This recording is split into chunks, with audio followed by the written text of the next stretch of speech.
O Pix, para citar um exemplo, revolucionou a maneira como o consumidor brasileiro paga as compras. Tornou obsoletas formas até então praticadas pelos bancos que passaram, da noite para o dia, a disputar a preferência dos cidadãos para cadastrar as suas chaves Pix.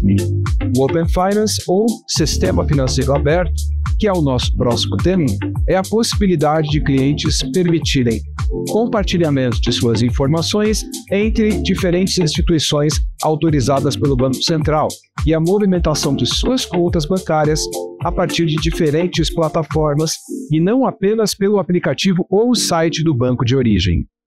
Dessa forma, muitas instituições financeiras poderão enxergar o relacionamento que clientes possuem com outras instituições, aumentando a competitividade do mercado.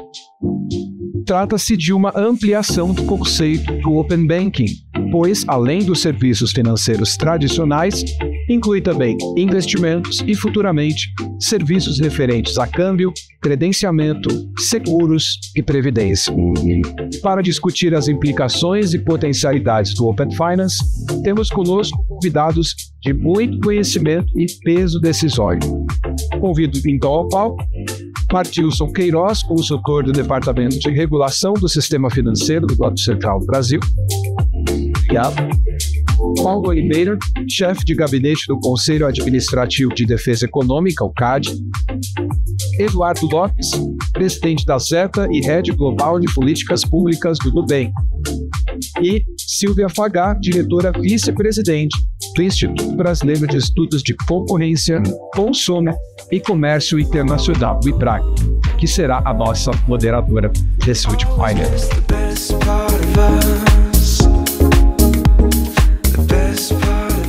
E agradecendo a Euroconsumo pelo convite e a oportunidade de participar aqui desse debate com colegas e autoridades tão importantes para esse debate. Acho que já foi feita aqui uma introdução importante sobre a relevância do Open Finance, uma das iniciativas mais recentes aqui do Banco Central, né, nossa autoridade regulatória do sistema financeiro, que tem se mostrado bastante ativa em trazer inovações para o mercado, trazer novas formas de atuação para as entidades que no mercado atuam. O Pix, inclusive, é um excelente exemplo de como a atuação do Banco Central tem sido importante, não só em termos de inovação, mas, de fato, implementar medidas que acabam acirrando de forma muito relevante a concorrência no mercado, reduzindo barreiras e permitindo a entrada de novos players que se consolidam e trazem um vigor competitivo muito maior para o setor. O Banco Central se destaca internacionalmente, aqui no mercado brasileiro também, e são várias iniciativas que têm sido vistas como positivas da atuação do Banco Central. E o Open Finance surge, então, com mais uma dessas iniciativas e é o foco aqui do nosso debate. Imagino que todos aqui conheçam, mas, de forma geral, o Open Finance permite, então, que os usuários, os consumidores acabem compartilhando suas informações entre diferentes instituições financeiras. Isso acaba não só facilitando a própria autogestão financeira de cada um dos usuários, mas também acaba facilitando com que uma simetria de informação e problemas de acesso à informação que a gente verificava no passado e tornava os consumidores, digamos, mais presos aos bancos onde eles já tinham relação, passem agora a ter mais flexibilidade e de migrar entre outras instituições financeiras, mas também permite com que isso as outras instituições financeiras se valham dessas informações para conceder serviços financeiros que envolvem crédito, inclusive, e com isso reduzir os custos do sistema financeiro como um todo. Isso também permite, uma hora, acerramento da concorrência, como eu mencionei, porque isso traz, ou reduz, na verdade, reduz a barreira à entrada nesse mercado e a barreira que o consumidor podia enfrentar para migrar entre diferentes players no setor. Então, é visto, então, como eu mencionei, uma iniciativa muito importante nesse mercado. E aí eu gostaria de começar o nosso debate aqui, trazendo uma pergunta para o Eduardo sobre, então, como é que você tem enxergado o Open Finance, a atuação do Banco Central na implementação do Open Finance, que conta com a participação das instituições financeiras já estabelecidas, de maior porte, e, enfim, existem várias iniciativas que o Open Finance, que o Banco Central, na verdade, pode adotar para promover esse Open Finance e para favorecer o ingresso e a promoção da adoção desse sistema pela maioria dos consumidores e usuários. Então, na sua avaliação, como é que então o Banco Central poderia atuar, poderia promover de uma forma mais ativa, inclusive o ingresso dos bancos de maior porte nessa iniciativa? Bom, obrigado, Silvia, pela pergunta. Queria agradecer ao Euroconsumers pelo convite também para estar aqui, cumprimentar os nossos colegas aqui de painel. Bom, você mencionou, mas também na apresentação do painel já foi descrito um pouco o que é o Open Finance, o que ele significa na prática em termos de aumento da competição e empoderamento dos consumidores. Quando a gente olha para ações que o Banco Central vem tomando nos últimos anos, e aqui até parafraseando o próprio presidente do Banco Central, a gente vê como a agenda de PIX ela foi muito transformadora para o aspecto da inclusão, ou seja, da bancarização de pessoas. Então, quando a gente olha para um cenário pré-PIX, pós-PIX, a gente tem praticamente o dobro de pessoas, né, que estão bancarizadas hoje, quando o cenário pré-PIX, ou seja, a gente tem uma transformação do ponto de vista de inclusão. Só que o Banco Central tem uma agenda muito mais complexa em termos de inovação do setor financeiro para além do PIX. E o Open Finance é outra pedra fundamental dessa agenda, que vai tocar não no pilar de inclusão, que o PIX já fez um excelente trabalho nessa frente, mas no pilar de competição, né, que é isso que a gente estava falando agora há pouco. Então, o Open Finance, ao ele reduzir a assimetria informacional, e o que é isso na prática? Acho que vale esclarecer, talvez, de que é aquela história. Eu tenho um relacionamento com uma instituição financeira há 20 anos. Agora eu quero começar um novo relacionamento com uma nova instituição. Ela não me conhece, meu histórico está todo na instituição anterior. Então, se eu for pedir um cartão de crédito ou fazer um empréstimo, qualquer coisa que seja, essa instituição, antes do Open Finance, teria dados muito limitados para consultar sobre o meu histórico. Ela não saberia se eu sou um ótimo pagador, um péssimo pagador, e aí há um nível de incerteza muito grande que vai, em geral, operar contra aquele consumidor, né, em detrimento dele.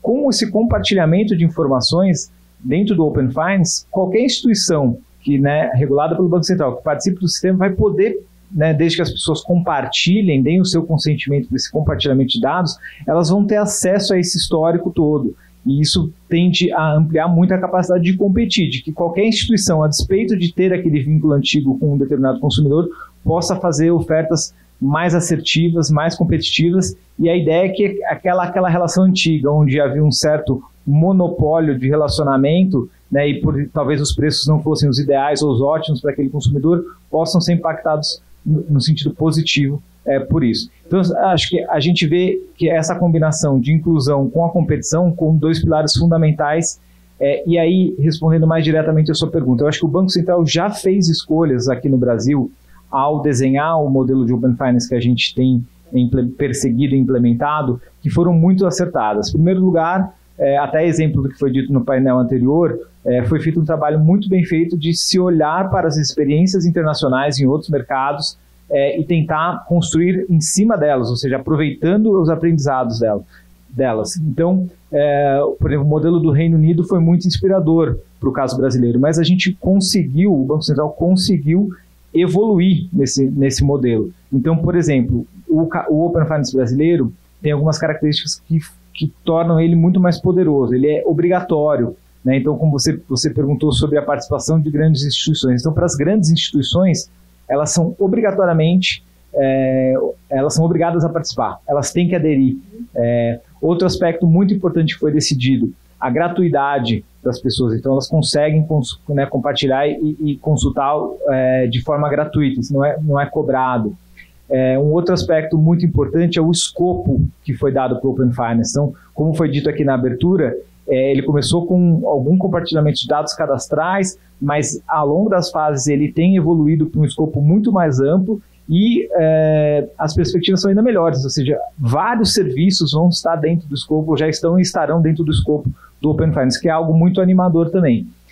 Um outro aspecto muito importante, que também toca na sua pergunta, foi o fato de que o Banco Central optou por um caminho de uma autorregulação assistida. Então, obviamente, na condição de regulador, ele traça as linhas gerais, os objetivos mais importantes, mas a indústria tem que se reunir e com uma representatividade desde bancos tradicionais e incumbentes, outros tipos de instituições, até fintechs, né, como, por exemplo, as associadas da Zeta, e participar dessa construção, ou seja, também isso tende a, embora seja uma construção mais difícil, porque ela é democrática num certo ponto, né, e representativa, ela tem muito mais legitimidade, né, e você consegue ali neutralizar alguns conflitos de interesse também. Então, assim, acho que essas escolhas fazem do modelo brasileiro um modelo com muito potencial, ele já é muito bem inserido, já é um dos maiores Open Finance do mundo, e com um caminho a ser trilhado que é muito promissor,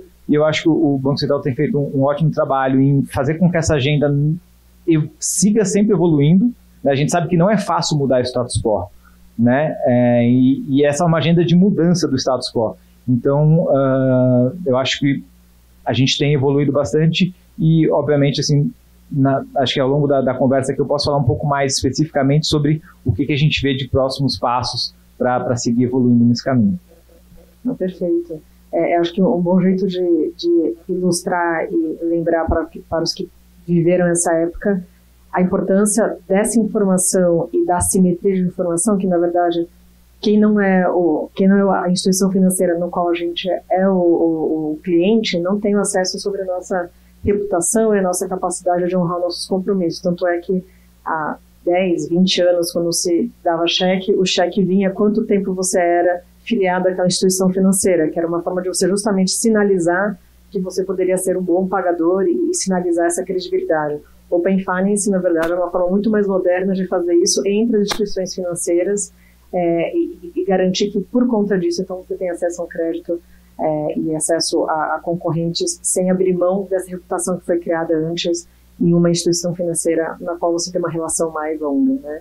E como, então, a concorrência acaba sendo o grande objeto ou alicerce dessa iniciativa do Open Finance, queria agora, então, passar aqui a palavra para o Paulo Oliveira, do CAD, para trazer, então, os aspectos mais sobre a ótica concorrencial mesmo. Em paralelo dessa discussão, a gente verifica que o CAD também tem atuado bastante, olhando para esse setor, intervindo em algumas questões, algumas análises mais específicas, mas que, no fundo, tem uma preocupação com a concorrência também do setor financeiro. Então, na sua avaliação, como é que o Open Finance aí dialoga com a atuação do CAD, especialmente nos processos de verticalização e a decorrência desses processos? Obrigado pela pergunta, Silvia. Primeiro, boa tarde. Queria agradecer ao Euroconsumers pelo convite, agradecer meus companheiros aqui de mesa e um round 2 de CAD aqui numa outra função de CAD, eu acho, um pouco do espírito aqui. Se na mesa anterior o conselheiro Diogo estava colocando que o CAD cumpre uma função em mercados digitais, em regulação de mercados digitais central da função concorrencial, aqui a função do CAD é ancilar. E o CAD tem, historicamente, ao longo do tempo, tem analisado condutas, mas sabe melhor que eu disso, em mercados de meios de pagamento, assumindo uma ideia de que a função aqui é quase que uma função de advocacy da concorrência paralelamente a um regulador, que esse sim atua diretamente no mercado.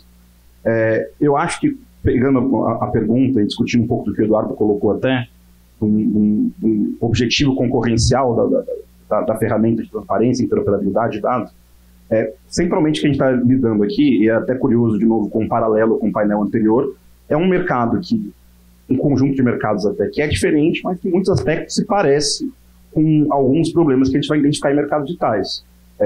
Parte da teoria econômica que vai gerar muito do que vai virar análise de mercados digitais é uma teoria que surge olhando para cartão de crédito e meio de pagamento.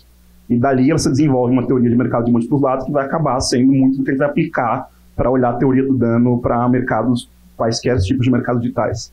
Então tem várias similaridades e várias diferenças aqui. Uma das similaridades, eu acho, é uma preocupação, e tem sido o que o CAD tem se debruçado historicamente, tem alguns casos com isso, e alguns casos que envolvem informação, não explicitamente com a verticalização. A verticalização pode ser eficiente. Tem uma série de setores em que a gente lida com verticalização e a gente entende que fenômenos de verticalização podem reduzir dupla margem, ou seja, você ter dois monopolistas um sobre o outro, aumentando o preço direto para o consumidor. Ou simplesmente uma verticalização que torna aquele serviço factível. Sem estrutura de verticalização, você teria um problema de assimetria informacional de cima para baixo. Um dos casos mais clássicos disso é o mercado de saúde. Existe um problema de assimetria informacional entre a operadora de plano de saúde e o hospital. Os dois têm interesses distintos, estão no mesmo elo da cadeia, um sobre o outro, e vão gerando atritos um para o outro. Aqui, o que a gente está observando em mercado de meio de pagamento, e é o que o CAD tem colocado em decisões, é a capacidade de utilização, de verticalização, como uma alavancagem de posição dominante. E é por isso que o CAD tem uma função ancilar aqui. A função do CAD não é exercer a função do Banco Central de regulador, mas sim exercer uma função de olhar para momentos em que essa estrutura verticalizada, que pode ser eficiente, é utilizada como mecanismo de exclusão. Tem muitos momentos, e tem alguns casos, em que isso tem a ver mais diretamente com a capacidade de oferta de algumas plataformas, de alguns entes do setor financeiro em relação a outros. Num mercado que é de plataformas, tem 1 bilhão de custos de transação, um dentro do outro, plataforma ligada com plataforma, ligada com plataforma, lidada com comunicado de dois lados, ou em casos mais explícitos, em que informação é um elemento do mercado restringido a algum concorrente que está entrando e que aí não tem capacidade de competir com esses concorrentes. Tem um caso, acho que é relativamente icônico do caso de Bradesco e a Bolsa, que parte da discussão ali, e o que o Open Bank e o Open Finance até resolvem em algum tempo, é exatamente esse problema da simetria. A gente existia ali em algum nível em que a capacidade de você conseguir informações de uma instituição financeira de maior porte era restringida para um entrante. E esse entrante precisava dessa informação como mecanismo de diferenciação de mercado. Quando a gente cria, e quando o Banco Central se debruça sobre iniciativas desse tipo, nos parece, na visão da política de defesa da concorrência, eu acho que um ponto que a Marcela colocou aqui no painel anterior também, que é uma visão de política pública. Então, o que a gente está adotando aqui é uma visão de que concorrência é funcional para os mercados, é bom para os mercados, independentemente de quem são os agentes que estão concorrendo nesses mercados. Medidas que geram transparência de informação, e eu acho que esse era o ponto que eu queria me debruçar aqui mais, para entrar brevemente numa discussão de competência, são medidas que não só, como o Eduardo colocou, melhoram para o agente entender e fazer avaliação de risco de quem são os consumidores que estão ali, mas são medidas de transparência e redução de opacidade para o consumidor. E é muito aqui que o CAD está debruçado, tentando analisar e entender que tipos de condutas são problemáticas nesse mercado. Que são elementos muito parecidos, de novo, com o que a gente vai observar em mercados digitais lato sensu. Então, a capacidade de você conseguir olhar para uma plataforma, qualquer que seja, dentro dos vários elos do mercado, seja uma fintech ou uma credenciadora, ou uma etc., e ter capacidade de ver como seus dados estão flutuando ali, de interoperabilidade, é um mecanismo de redução de opacidade que é pró-competitivo por excelência. Então, a forma para tentar responder esse ponto de verticalização e informação, pensando em Open Finance como a ferramenta que a gente está olhando aqui, o que a Autoridade de Defesa da Concorrência vai se preocupar são com duas coisas. Uma em sede de advocacy da concorrência e outra em sede de controle de condutas anticompetitivas. Em sede de advocacy da concorrência, a ideia de que medidas como Open Finance, Open Banking, etc., são medidas que são pró-competitivas porque reduzem a simetria para dentro do mercado e para fora do mercado. Para o consumidor e para o agente empresarial que precisa de informação para conseguir avaliar melhor. Óbvio que, como eu sempre falo quando a gente está discutindo isso, combinando com os russos, que é lidando com a LGPD, lidando com proteção de dados e assim por diante. E por outro lado, de que modo, e aqui não tem a ver necessariamente com informação, mas sim com a estrutura do mercado, com a organização industrial desse mercado, de que modo que esse mercado utiliza as estruturas dele, que players desses mercados utilizam as estruturas para alavancar posições dominantes. Então, para sintetizar, o CAD historicamente esteve preocupado em reduzir mecanismos de exclusividade, reduzir a alavancagem de verticalização, e é isso que o CAD continua preocupado. A gente tem casos hoje que estão sendo julgados pelo tribunal que se debruçam sobre condutas muito específicas. Condutas que podem ser enquadradas como uma venda casada, um mixed bundling, mas que não tem a ver necessariamente com a forma como o mercado se organiza, mas sim como essa organização gera poder de mercado, que é a variável central para a Autoridade de Defesa da Concorrência, e como esse poder de mercado afeta a barreira de entrada e como concorrentes entram no mercado e atuam no mercado. Então, é meio chavão para a Autoridade de Defesa da Concorrência, mas aqui o CAD está preocupado com a concorrência e não com o concorrente em si. E a utilização do poder de mercado como alavancagem é um mecanismo de deter concorrente. Então, essa é a preocupação central da autoridade, que considera, para finalizar, que medidas de transparência são sempre bem-vindas em quaisquer mercados. E é muito do que a gente busca, inclusive, na discussão de mercado digitais que o conselheiro Diogo colocou mais cedo. O mercado de meio de pagamento talvez seja um dos melhores exemplos que a gente tem de choques exógenos que geraram competição. Seja choques regulatórios, PIX, como o Eduardo colocou, Open Finance, seja choque de tecnologia mesmo. A abertura tecnológica gerou competição no mercado que tinha muito atrito e muita assimetria. Óbvio que tem um caminho longo que a gente pode ir ainda para aumentar a competição nesse mercado, mas é muito análogo ao que a gente busca em outros setores, do ponto de vista da organização desses setores e como a política de defesa da concorrência deve atuar sobre essa organização. Perfeito, Paulo. Obrigada. Acho que é sempre importante registrar da ótica econômica que realmente o Open Finance, usando aqui um pouco mais de termos econômicos, justamente reduz as simetrias de informação, ou seja, reduz falhas de mercado. E sem essas falhas, os mercados conseguem operar de forma mais eficiente, a concorrência consegue emanar de forma mais rápida e eficiente, né? Mas passando aqui então a palavra para o pai da criança, digamos assim, eu queria conversar então aqui com o Mardilson. O que então levou o Banco Central a instituir o Open Finance e o que você enxerga em termos de desenvolvimento e do futuro do Open Finance no curto e médio prazo? Ótimo. Bom, boa tarde a todos. Primeiramente aqui agradecer aqui pelo convite, a Proteste, aos organizadores. É uma oportunidade e sempre interessante para o Banco Central participar e passar aí o que estão lá nas mesas de projetos dentro do Banco Central. E o Open Finance, ele já tem aí uns 3, 4 anos, mas ainda está numa fase aí constante de planejamento, né? Porque ele é um ecossistema, né, vivo, tá? E sempre em evolução. Mas o que levou o Banco Central a esse ponto, né? São conjunções de fatores, não existe um motivo único, né, para a gente estar hoje falando de Open Finance. O Banco Central, ele de fato, a inovação hoje faz parte do DNA do Banco Central, podemos dizer isso. E processo de inovação, ele é um processo que é exponencial, né? Uma vez que você entra nessa trilha, é impressionante, é uma coisa puxando outra e é difícil parar, né? Esse é um fator. E isso, desde 2000, que o Banco Central começou a plantar a semente de inovação. Eu falo de 2000 porque foi o início do projeto da reforma do sistema de pagamento brasileiro, que eu diria que foi uma das grandes reformas aqui que o Banco Central introduziu e que eu diria que ele é o pai de todas as inovações que o Banco Central vem fazendo, tá? Porque, de fato, hoje, esse é o segundo fator. Hoje, a governança do Banco Central, ela tem ali olhado a inovação. Tá? É fundamental para a eficiência e segurança do sistema financeiro. Né? Então, isso está inerente. Esse é um fator importante. Outro fator é demandas da sociedade que a gente vem recebendo, né? Como você mesmo falou, o cheque, né? O cheque está lá, já vinha com um certo compartilhamento ali de informação, né? Compartilhamento cadastral, né? Já tinha também, mas tudo ainda muito, né, incipiente, né? Para que a coisa de fato alcançasse o seu objetivo. Então tinha essa demanda reprimida. Outro fator o Banco Central, ele participa de fóruns internacionais, né? O FSB, o BIS, o GAFI, vários fóruns multilaterais que congrega aí os países do G20 nesses fóruns, e os nossos pares, né, os bancos centrais desses outros países, a gente está lá participando das discussões. E o Open Finance, que nasceu como Open Banking lá na Europa, né, a gente já estava discutindo isso nesse fórum, né? E o Banco Central, aí vem o quinto fator, né? O Brasil, ele já tinha assim, uma certa abertura de perímetro, do perímetro regulatório do Banco Central hoje.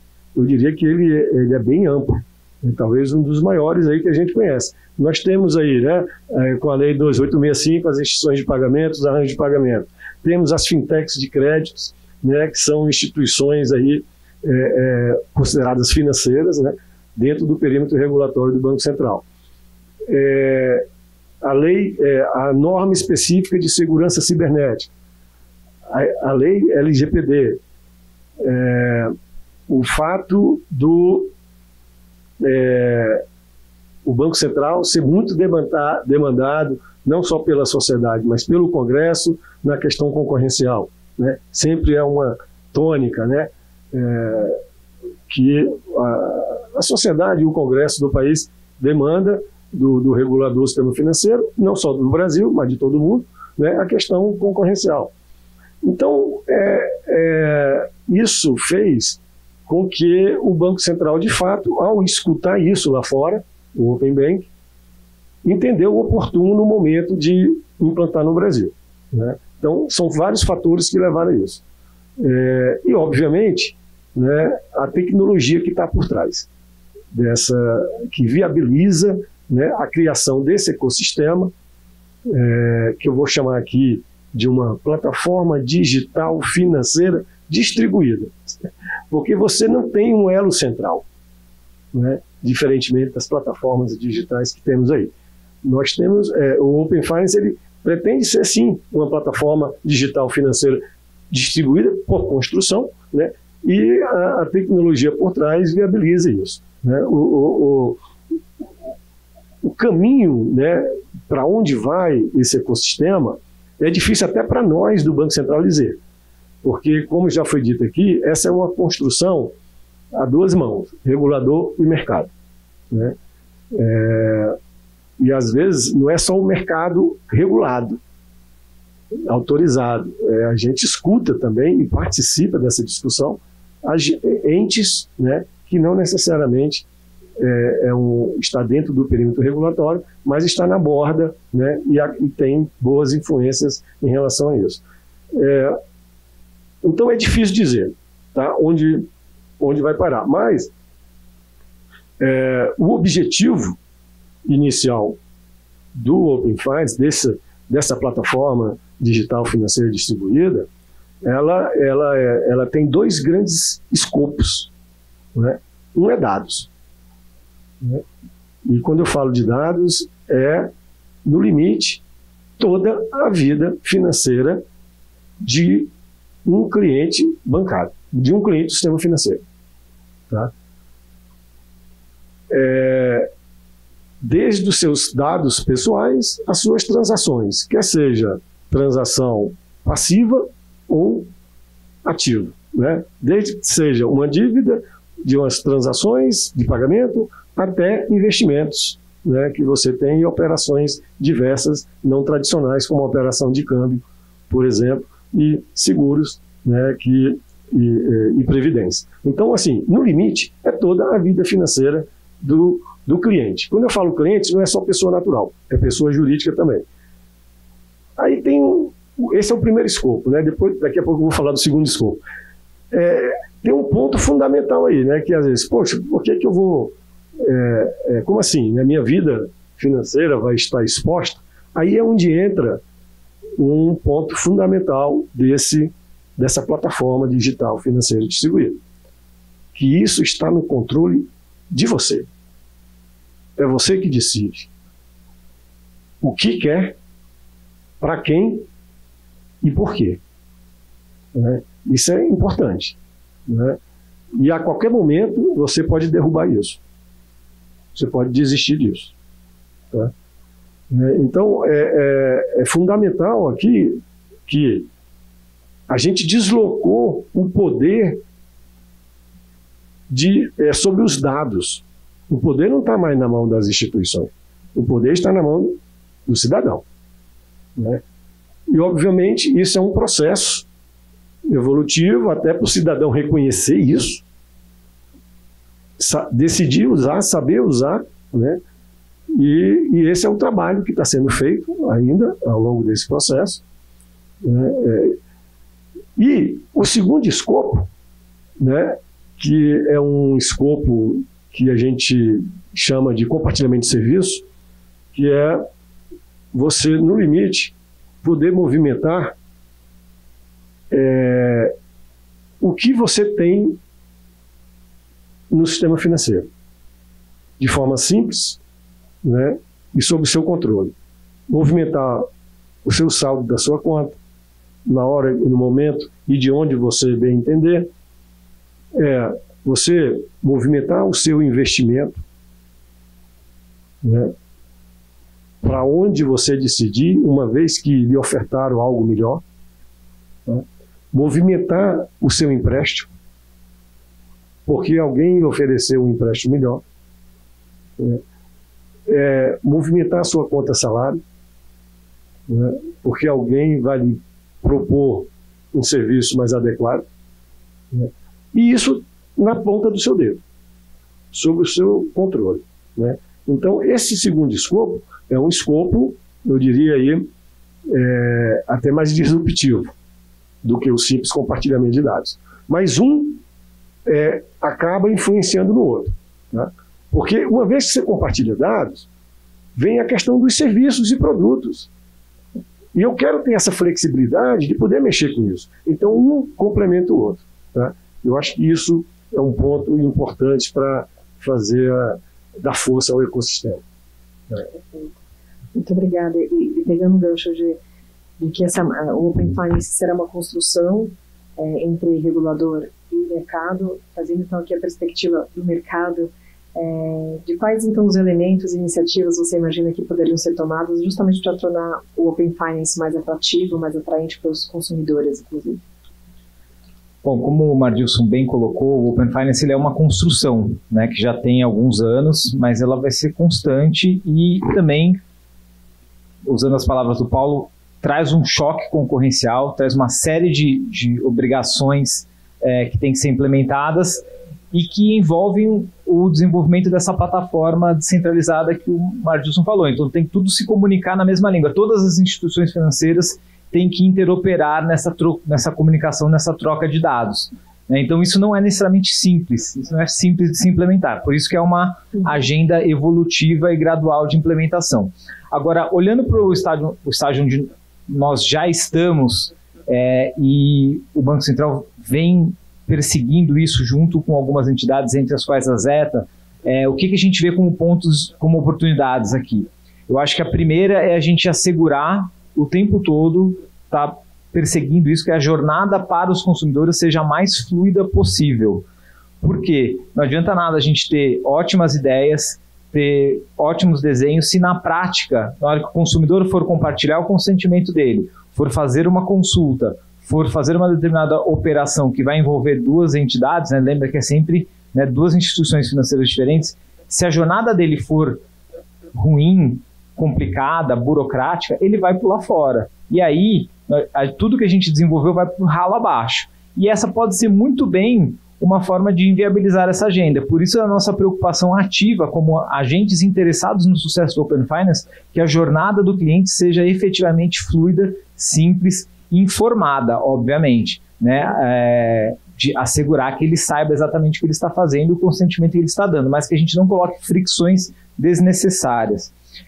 Junto disso vem a questão da performance do ecossistema como um todo. Se eu estou fazendo uma transação, né, uma consulta que envolve duas instituições, ela sempre vai envolver duas instituições no Open Finance, a performance tem que ser boa nas duas pontas, né? Não adianta nada eu, instituição muito interessada no Open Finance, fazer os desenvolvimentos, investir em tecnologia, ter as equipes corretas, fazer tudo funcionar muito bem, se na ponta de lá, de repente, aquela consulta não for bem sucedida, se o saldo que eu quero consultar nas três instituições onde eu tenho conta não vier atualizado, se tudo isso não funcionar bem, o ecossistema não funcionar bem, de novo, o usuário perde a confiança, não vê valor naquilo e abandona. Então, de novo, todo o esforço vai por água abaixo. Então, a performance do ecossistema como um todo é da maior importância. E isso está sendo endereçado já, inclusive por instituição normativa que foi editada pelo Banco Central no ano passado e que está sendo agora, de fato, supervisionada e fiscalizada das instituições. Então, isso é da maior importância. Um terceiro ponto muito importante, que tem a ver com o último que eu vou dizer, que é o quarto, é a questão de a gente ter um sistema que é eficiente também do ponto de vista do funcionamento desses canais de comunicação e do consumo de dados, né? Acho que para a gente ter uma ideia, a gente já está falando de bilhões de chamadas de API, ou seja, de consultas de dados acontecendo semanalmente, né, Mardilson? Então, é um volume muito grande.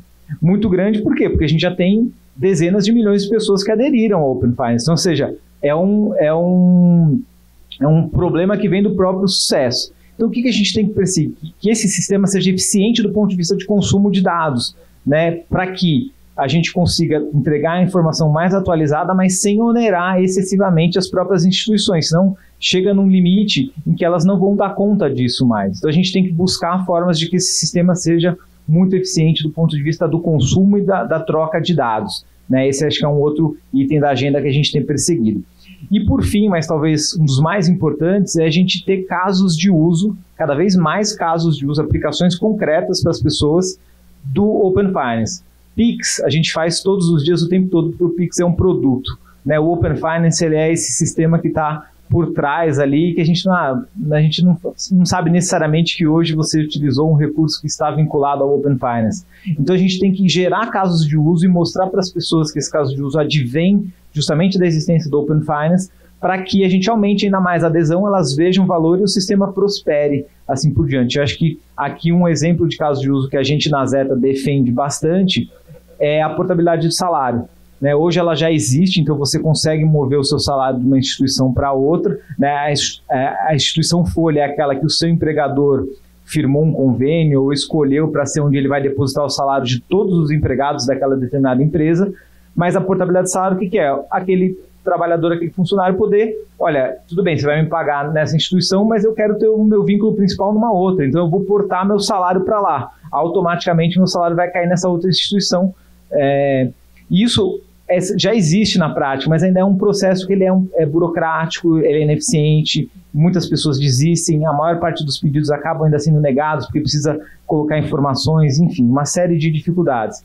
O Open Finance, com essa tubulação já toda que foi criada, com essa facilidade, a gente acredita que esse é um dos casos onde a gente poderia trazer para dentro do Open Finance e as pessoas iam perceber muito valor. Poxa, foi tão fácil fazer a portabilidade do salário, e isso opera no sentido, olha, meu empregador escolheu a A, eu quis mudar para B, então agora meu salário cai na B, mas a B agora não está me atendendo bem, o atendimento está ruim, os produtos que eles estão me oferecendo não têm o meu perfil, ou os preços são muito altos, eu quero mudar para C, e que seja fácil. Acho que isso é o empoderamento efetivo das pessoas, né, por meio desse instrumento do salário, que é muito importante para o relacionamento com a instituição financeira, e que vai levar a competição para um outro nível. Então, assim, acho que casos de uso são fundamentais, e para ilustrar esse caso de uso da portabilidade de salário, é um que a gente veria com muito bons olhos para essa agenda evolutiva do Open Finance.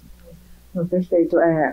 Ainda que a iniciativa já tenha sido muito bem sucedida, ainda há elementos de aprimoramento que, resumindo aqui, entendo que passam por questões de comunicação, de questões operacionais que viabilizem a interoperabilidade, né, que acaba sendo um pouco o coração de todo esse funcionamento do Open Finance.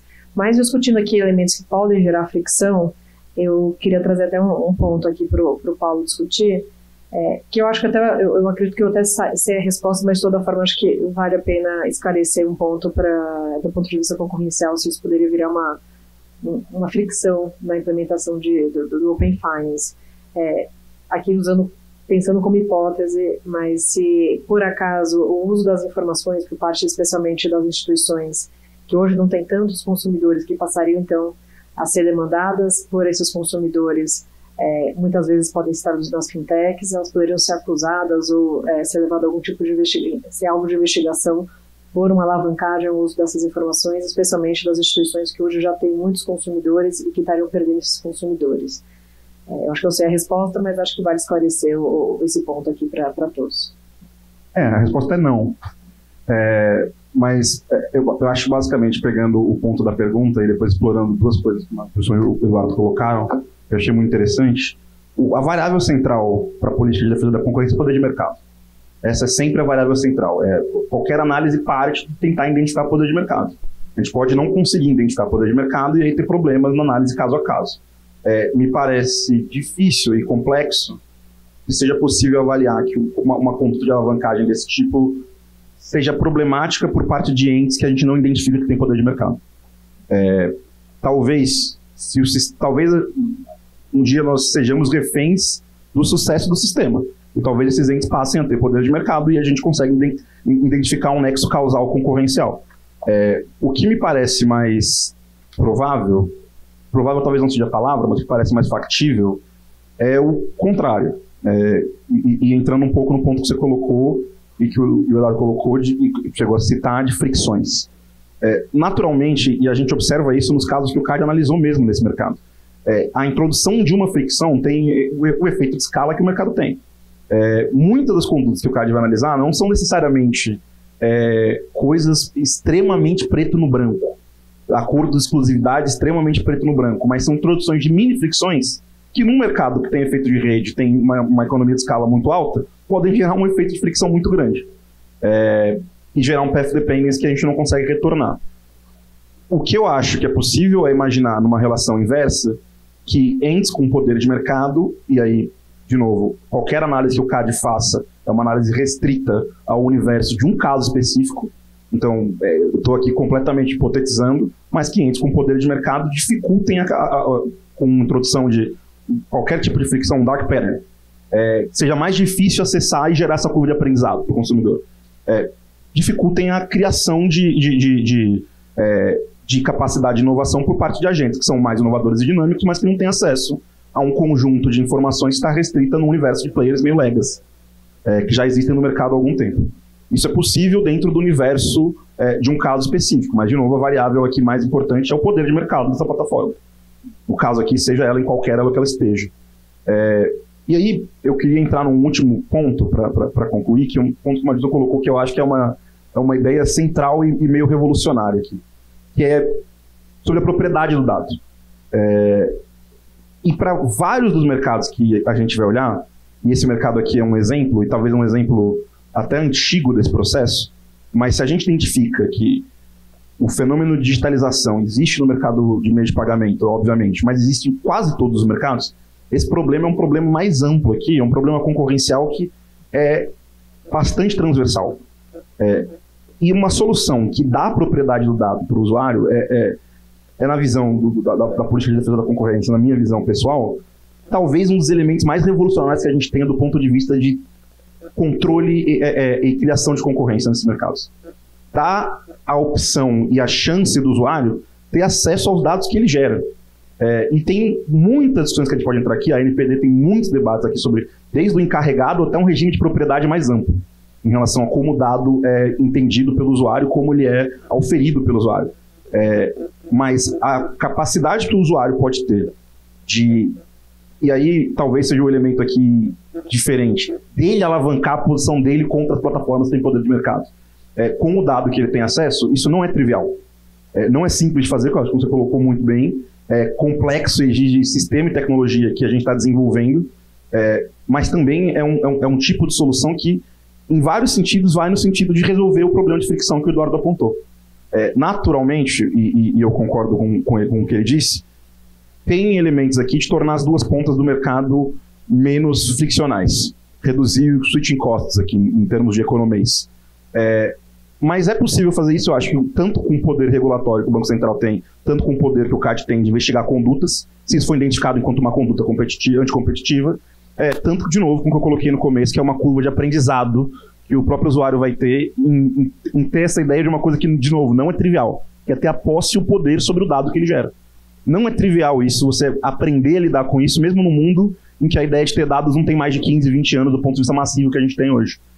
Então, naturalmente, o CAD tem um papel nisso, o Banco Central tem um papel central nisso, mas eu acho que também tem um universo aqui de educação.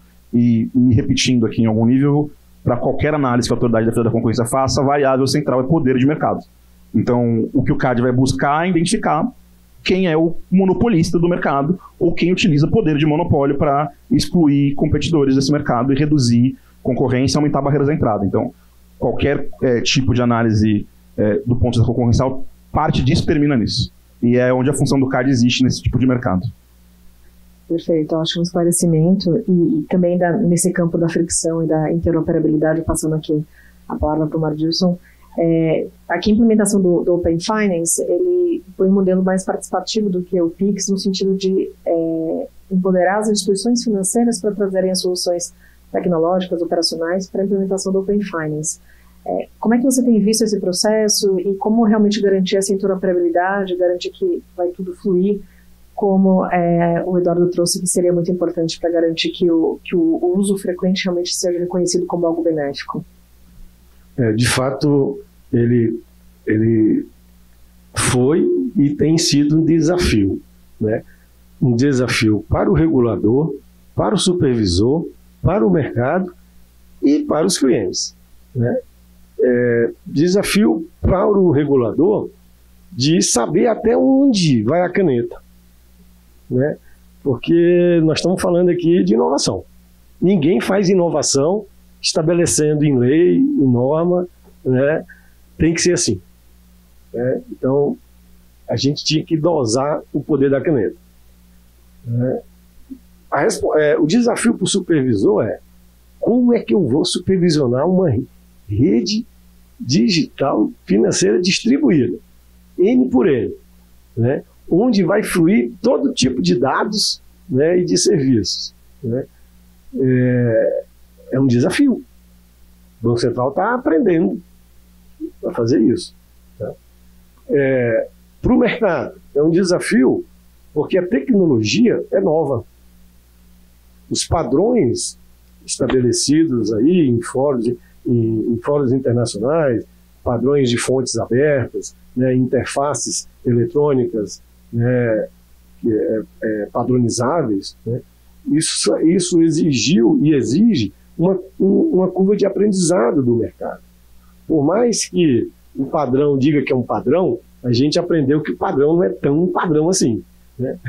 Então, e faz sentido de o padrão também não ser um padrão no sentido fechado da palavra, porque, volto a dizer, inovação é você decide uma coisa aqui e vê daqui um mês que, opa, aquela outra era melhor, né? Isso é inovação. Surgiu algo novo e aí vai. Então, esse desafio para o mercado, para as instituições, então, dessa curva de aprendizado foi demandado e demanda, né, para todos estarem embarcados nesse mesmo padrão. Para os clientes, né, a jornada, a experiência do cliente ali na tela do seu celular, né, entender o que é que está acontecendo, né? Imagina ali você está no seu banco, de repente você é redirecionado para outro banco que você buscou, né? E poxa, o que é isso, né? Eu nunca fiz isso, né? Caramba, vão roubar aqui meus dados, né? O que é que está acontecendo? Então, é um desafio, né? Então, construir essa plataforma, esse ecossistema, ele é um processo mesmo, né? Bem diferente do Pix, porque o Pix é um pagamento e todo mundo faz pagamento todo dia, toda hora. E ninguém está compartilhando dados todo dia, toda hora, né? É diferente. Ninguém... E mais, você não compartilha dados por compartilhar. Eu vou compartilhar, acordei hoje, vou compartilhar meu dado. Não, isso não existe, né? Você tem que ter um objetivo, tem que ter um propósito por trás disso. E isso é criado pelo sistema junto com o cliente que está ali, né, interagindo com as instituições, tá? Então, esse é um processo aí, diria que mais demorado do que a gente imaginou. Talvez sim, mas eu acho que é porque a gente foi audacioso. O Eduardo aí pode até... A gente colocou um cronograma muito audacioso. A gente viu que realmente foi audacioso. A gente teve que puxar o freio, né? Porque hoje nós temos o maior Open Finance do mundo. Assim, em 3 anos, diria, de implementado mesmo, né? Porque você tem 1 ano para construir a estrutura de governança, as decisões e tal. Dá tempo para as instituições implementarem, né?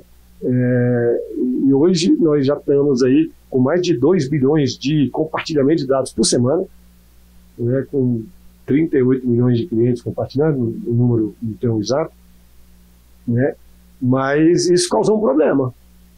As instituições estão tendo que, minha capacidade aqui está no limite, tem que aumentar a capacidade da arquitetura tecnológica da instituição.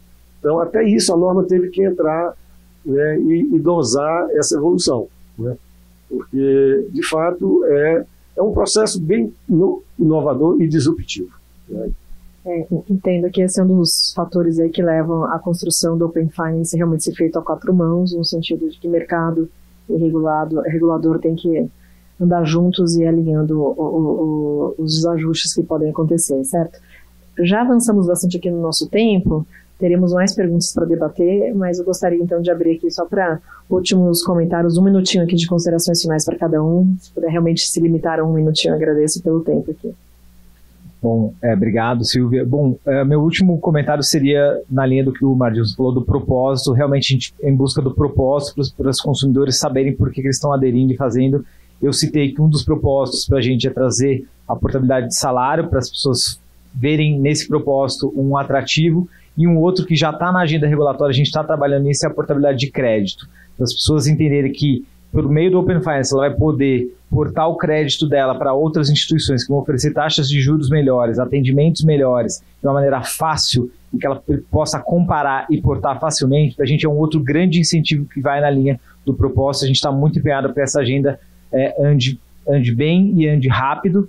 E o último comentário mesmo aqui sobre o ponto do Mardilson, de fato foi uma agenda ambiciosa do Banco Central e assertiva, mas da perspectiva da Zeta, a gente acha que foi certíssima a decisão. Se a gente não for ambicioso e não for assertivo nesse tipo de agenda, ela simplesmente não vai para frente. Então, conte com o nosso apoio aqui para seguir, não digo pisar no acelerador, senão seria uma ousadia demais, mas a gente seguir firmes e fortes em direção a executar essa agenda do Banco Central. Tá certo, obrigada, Paulo. Você é mais rápido que 1 minuto até. Primeiro agradecer a mesa, a você pela organização e ao Euroconsumers de novo.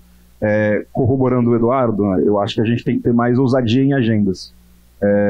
Isso para muitas agendas. Então, do ponto de vista do que eu coloquei aqui, novamente, o CAD tem uma função ancilar e essa função está aberta tanto para conversas com o Banco Central, como em casos o CAD tem instruído e a gente tem buscado falar o tempo inteiro com a área de concorrência do Banco Central, ter cooperação para discutir dados, as condutas, etc. Tanto com o mercado, porque em sistemas complexos como esses, é difícil analisar e entender o mercado. Estou partindo do pressuposto aqui que a gente tem que identificar poder de mercado, é bem mais difícil do que parece.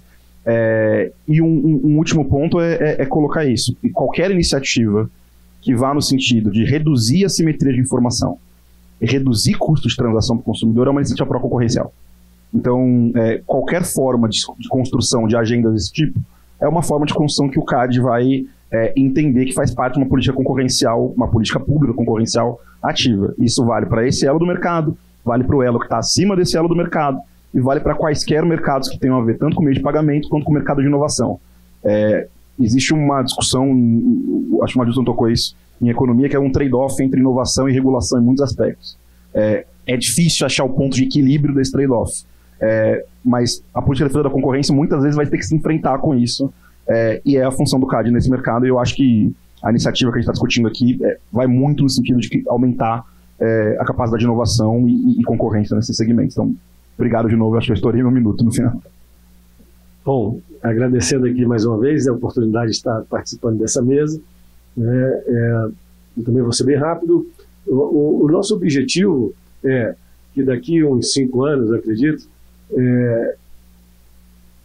o Open Finance vai estar tão inerente ali dentro do sistema que as pessoas nem vão saber que o que está rodando por trás é o Open Finance. Isso é bom, né? O importante não é a internet, né? O importante é o que está em cima da internet. Então, o importante é o que vai estar em cima da rede distribuída do Open Finance. São os serviços e os produtos. É isso que é importante. Não importa, o Banco Central não quer que o cliente faça um Open Finance. O que é fazer um Open Finance? Não. O que o Banco Central quer é produtos mais adequados, justos, né, eficientes, de melhor qualidade, serviços, e cada vez mais customizado e integrado com a necessidade da heterogeneidade que são os clientes, né, do sistema financeiro. E aqui também, para finalizar, no início da estrutura de governança do Open Finance, foi discutida a presença do CAD na governança. Obviamente, assim, como se discute muita questão de tecnologia, não seria o caso e tal, mas é importante saber que a qualquer momento, né, qualquer ente regulado ou qualquer outro ente do mercado, ele pode fazer parte de uma decisão que está sendo tomada lá.